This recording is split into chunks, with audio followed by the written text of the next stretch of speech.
Assalamualaikum warahmatullahi wabarakatuh.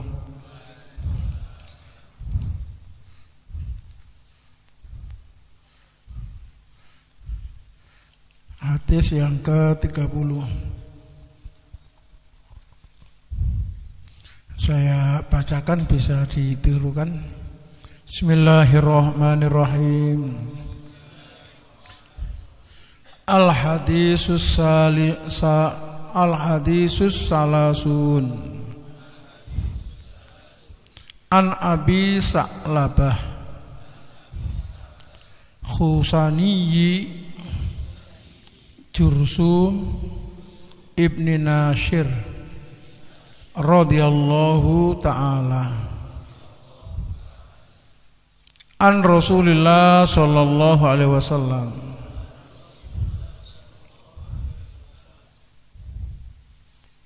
qala innallaha ta'ala faraidu fala tudayyi'uha wa hadda hududan fala ta'taduha wa harrama asya'a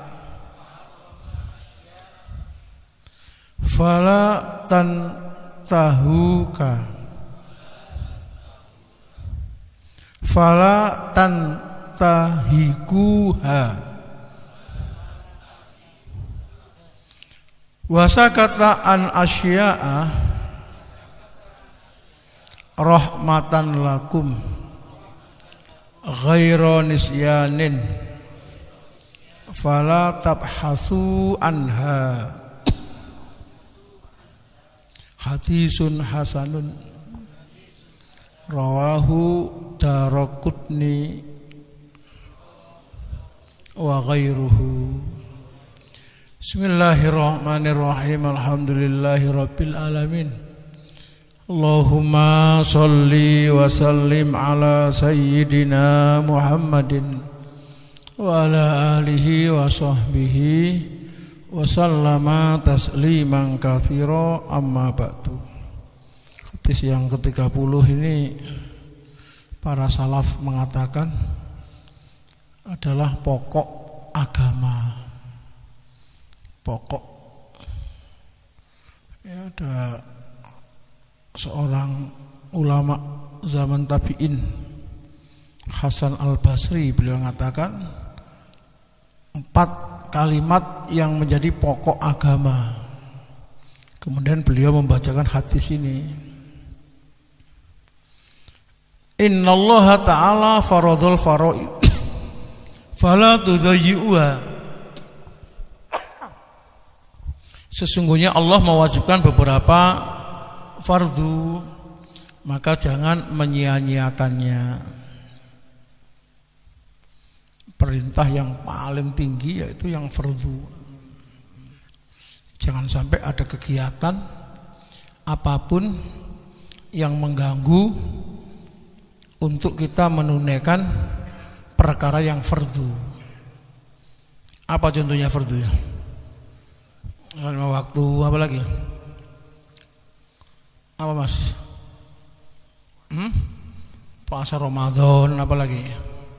Zakat, haji. Tak doakan yang hadir ini dan pendengar RDI semuanya bisa naik haji. Karena ini fardu, karena ini. Jadi kalau fardu itu kita perhatikan, yang lainnya akan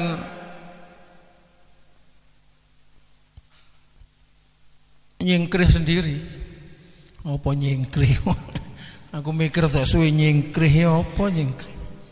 Kenapa banyak sia-sia? Karena fardunya enggak. Ada orang yang semalam suntuk untuk bicara, habis waktunya. Subuhnya kesiangan. Astagfirullahaladzim. Jangan mau sampean.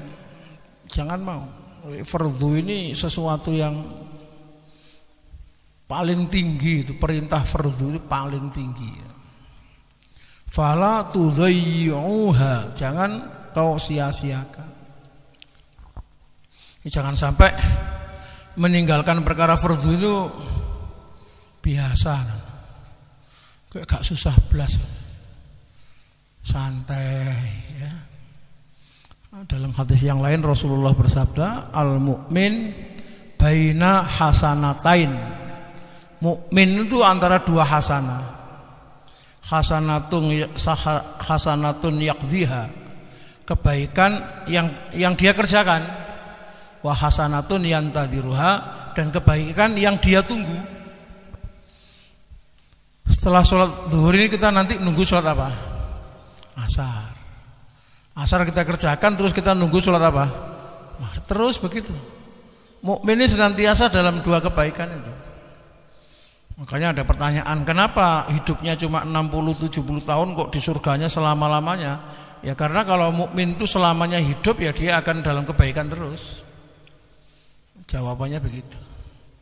Jadi walaupun amalannya cuma 60-70 tahun, tapi nilainya selama-lamanya. Karena kalau dia hidup ya selama-lamanya akan seperti itu, terus berbuat baik. Kenapa orang kafir itu masuk neraka selama-lamanya? Padahal kafirnya cuma 60-70 tahun. Apa jawabannya? Ya kalau dia hidup selama-lamanya, dia akan kafir selama-lamanya. Maka yang pertama kali ada fardu itu ya. Fardu ini jangan pernah ada yang mengganggu kegiatan fardu ini. Innallaha farada faraidha fala tudayyi'uha. Kalau fardunya sudah terjaga, nanti yang lain-lainnya ini akan hilang sendiri. Wa hadda hududan, dan Allah Subhanahu wa taala menjadikan beberapa had, larangan. Ya. Maka fala ta'taduha, jangan kau lewati batasan itu. Ada beberapa larangan yang Allah Subhanahu wa taala tetapkan, maka jangan dilewati itu. Wa harrama asya'a fala tantahikuha,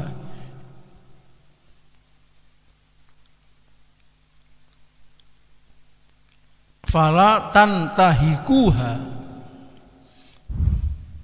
Dan Allah mengharamkan beberapa perkara yang Allah haramkan, maka jangan dilanggar. Allah mewajibkan kewajiban jangan disia-siakan. Allah memberi batasan jangan kau lewati. Allah mengharamkan sesuatu jangan jangan dikerjakan, jangan dirusak. 3. Wa sakata an asya'a rahmatan lakum. Rasulullah sallallahu alaihi wasallam diam atas perkara beberapa perkara semata-mata Allah Subhanahu wa taala mendiamkan beberapa perkara semata-mata itu rahmat bagi kalian. Ada beberapa yang didiamkan di dalam Islam ini. Itu semata-mata adalah rahmat.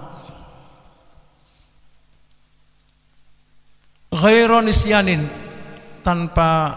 bukan berarti Allah lupa tidak membahasnya, tapi itu semata-mata rahmat. Fala tabhasu anha, maka jangan kau bahas. Jadi perkara yang memang didiamkan ini jangan dibahas. Di hadis yang ke-4 ada orang tanya tentang haji itu. Apakah ini sarahnya ya? Apakah kewajiban itu diwajibkan setiap tahun? Rasulullah enggak menjawab itu. Apakah kewajiban itu diwajibkan setiap tahun? Sampai 3 kali ya. Lau qultu na'am la wajaba.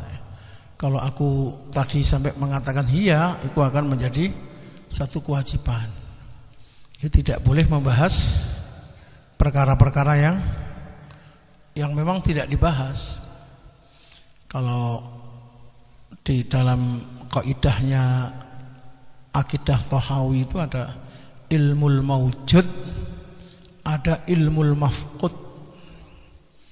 Ada ilmu yang diwujudkan, ada ilmu yang ditiadakan. Ilmu yang diwujudkan ini apa, Mas? Cara sholat, ya kan? Menghafal dan memahami doa-doanya, membaca Al-Quran, cara baca dan cara memahaminya. Misalkan kalau kita mempelajari ini, kira-kira waktunya dangun apa mboten? Waktunya lama atau enggak? Lama, sampai umur kita habis enggak habis itu. Pelajaran tafsir itu luar biasa. Lah, yang tidak boleh dicari itu ilmu mafqud. Apa namanya? Saya ulangi, ilmu apa? Mafqud, dari kata faqoda itu. Ilmu yang memang ditiadakan. Ini kalau dicari kan ya apa? Ilmu mafqud, ilmu yang memang ditiadakan, ya. Tentang alam kubur. Ya apa cara komunikasi dengan orang yang sudah mati. Ini kan ilmu mafqud. Kalau nanti ini dicari, ya nanti akhirnya ya nggak ketemu, terjadi penyimpangan karena nggak ada referensinya. Termasuk bintang-bintang, ya.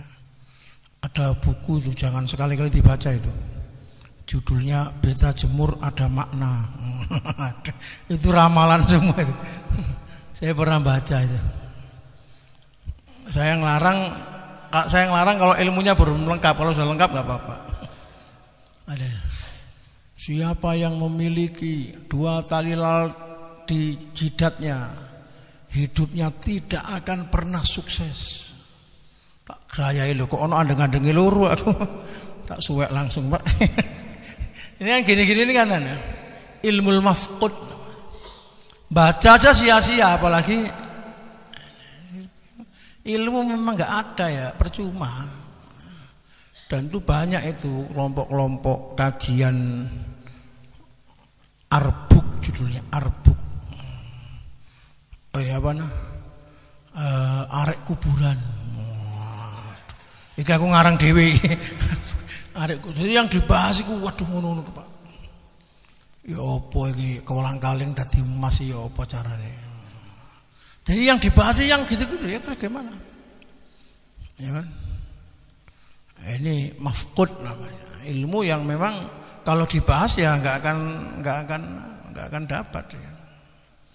Ada beberapa perkara yang memang oleh Allah ilmu itu ditiadakan. Lah setan mencoba setan ini mencoba mencari-cari itu, menghias-hiasi. Setannya tugasnya menghias-hiasi, Pak. Perkara yang menjauhkan orang dari amalan fardu ini koyok jauh lebih baik. Ya, sepertinya jauh lebih baik gitu. Orang dijauhkan dari amalan fardu. Jadi 4 perkara ini bagaimana yang fardu disia-siakan, batasan itu dilanggar, ya. Perkara yang haram kemudian dikerjakan pula, ya. Perkara yang semestinya didiamkan itu yang dibahas. Ya, sehingga ya tidak akan mendapatkan usul dari agama tadi. Jadi 4 perkara tadi kan, yang fardu jangan disia-siakan. Terus apa lagi? Batasannya jangan dilanggar. Perkara haram jangan jangan dikerjakan, kan gitu Mas. Terus perkara yang memang didiamkan jangan dibahas. Lah kalau dibalik, perkara yang didiamkan itu dibahas, akhirnya menjadi enggak karu-karuan. Akhirnya yang fardhu pun mulai hilang, yang haram pun mulai dilanggar, ya. Batasan-batasan pun akan dilewati. Seperti contoh Allah Ta'ala melarang wanita memasukkan laki-laki lain tanpa seizin suaminya. Bukan hanya laki-laki lain, saudara pun kalau dilarang sama suami ya jangan dilanggar. Sekarang ini mungkin wanita nggak ada ya, atau jarang yang memasukkan laki-laki lain ke rumahnya. Tapi banyak laki-laki yang masuk tidak lewat pintu, bahkan tidak lewat jendela. Iya Mas Fuad. Lewat apa? Lewat apa? WA, ya kan? Yang laki-lakinya kerja, perempuannya dialog kayak ambek anu Pak. Ya. Sopo-sopoan ambek. Sampe nek wong wedok ngono pegel apa mboten? Lho Kak, misale ujube umak ngono lho.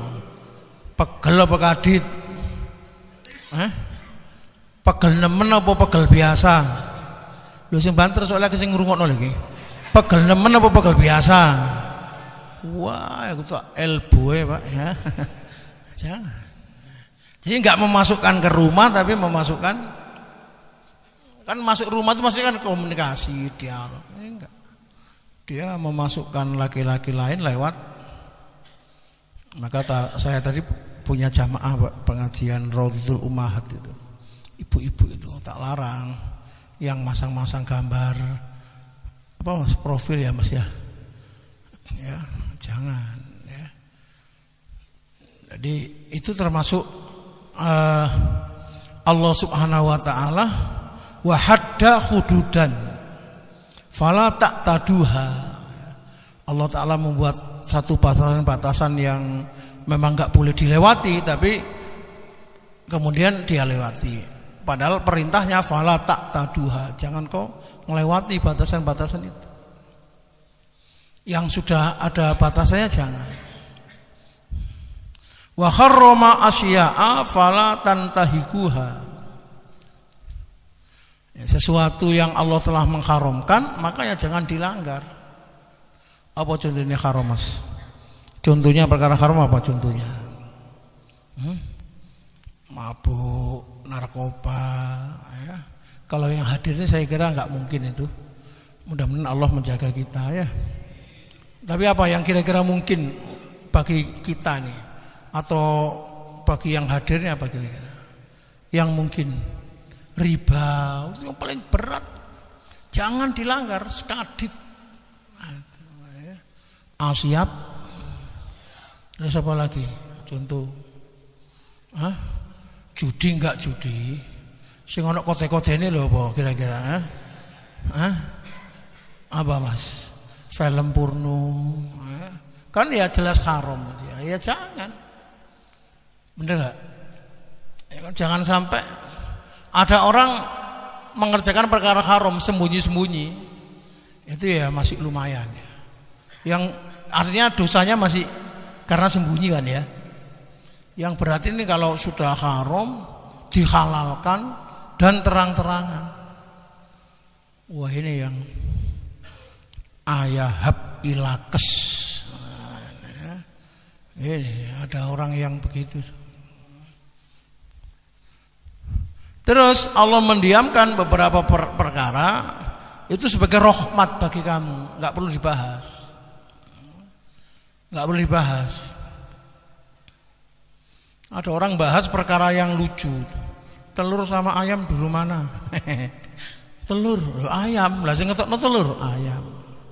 Lah ayam teko apa? Telur, Mas. Ngono ku ngaliyo ae, Pak. Jadi ada tingkatan pembicaraan yang pertama sia-sia. Enggak ada unsur haramnya tapi sudah sudah sia-sia. Lah yang begini nggak boleh kok. Ya kan? Ada yang pembicaraan yang bukan hanya sia-sia tapi ada unsur dosanya. Yang beberapa atau seminggu yang lalu yang kita bahas itu. Beberapa pembicaraan yang di situ ada unsur dosanya. Yang sia-sia aja nggak boleh, apalagi yang ada dosanya. Demikian, mudah-mudahan kita bisa mengambil pelajaran kita ini. Ada 4 pokok dalam agama ya. Perkara yang difardukan jangan disia-siakan, utamanya sholat, karena sholat inilah yang menjadi barometer semua amalan ya. Apa itu hadisnya itu? Awwalu ma yuhasabu bil abdu yaumal qiyamati as-shalah idza saluhat saluha sairu amalihi wa idza fasadat fasada sairu amalihi. Ya, itu adalah sholat. Ya, kalau sholatnya sudah enggak disia-siakan, maka insya Allah yang lainnya akan terjaga itu.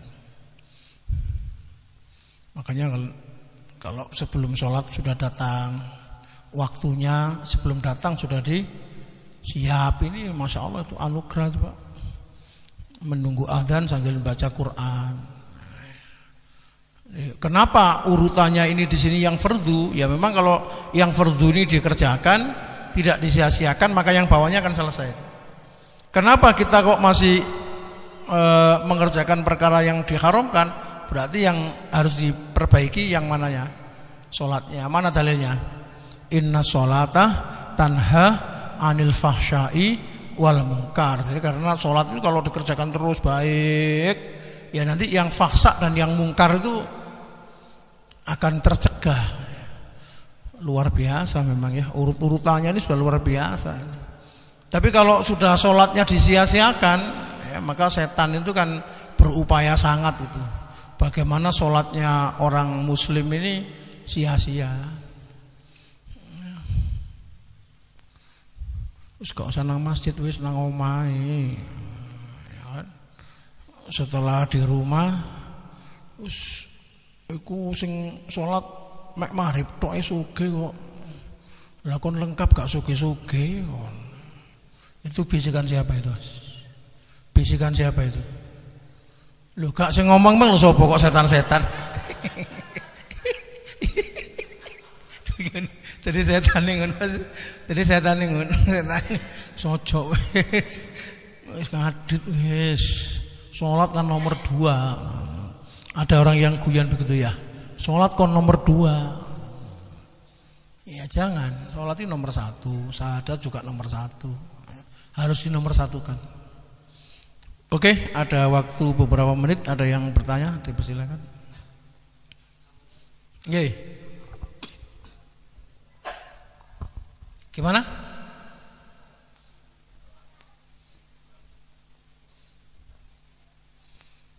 Amalan apa yang senantiasa untuk mendekatkan diri kita kepada Allah? Jadi kalau dihubungkan dengan hadis ini ya, kita nggak mau keluar dari hadis ini, pembahasan ini, ya menjaga sholat tadi. Jadi sholat itu di sisi Nabi itu seperti apa? Rasul katakan apa itu? Penghibur hatiku. As-sholah. Nabi itu kalau merintahkan sahabat Bilal adzan itu kalimatnya bukan kamu adzan enggak? Arihna biha ya Bilal, arihna biha.